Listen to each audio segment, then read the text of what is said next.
So today I'm releasing a new 1-1 on Makerspace, and it's a piece called Triadic Skulls that you can see here. That's the original that I based. Well, it's in plastic, so some weird reflection there.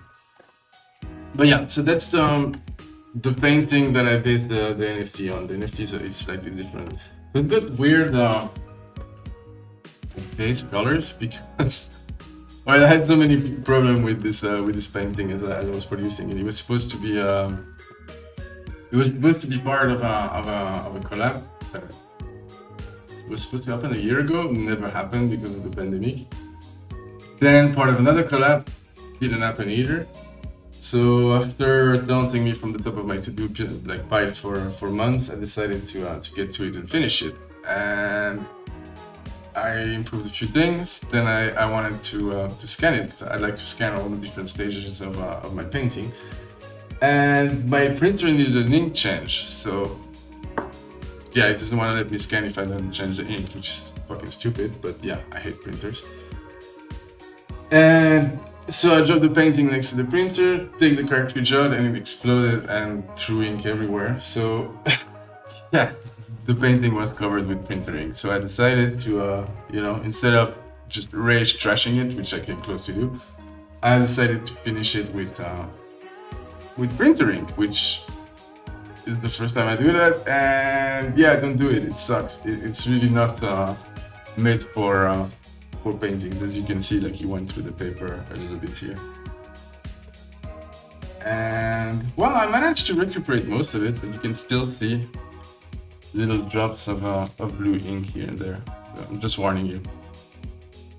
Because this is going to be an NFT plus minus art. That means the winner of the auction can either get the physical piece upgraded in AR with the NFT animation sent to him or her, or I burn the fucking piece and make the NFT unique, which I would love to do because this piece was just hell to go through.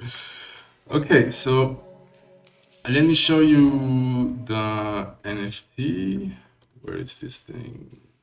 1 second. I need to put this here. Yeah. All right. So the NFT is. Yeah, I'm super prepared today. Right. So that's the NFT on Makerspace. So 1-1. As you can see, I completely changed the color. So basically triadic color scheme for a 2-year-old skull. That was fun. And I will now show you the piece in AR. I use RTV for AR. So there we go. Look at this. All right, and it's loading. So yeah, I used, as you can see, like 3 different triadic color schemes that bleach between each other. And yeah, it's working. I love it. And yeah, so there you go. Right, I also made a process video so you can see the different stages the painting went through. And that's it. Here's the process video, and I'm gonna go put it on auction on Makerspace. Thanks for watching. Bye.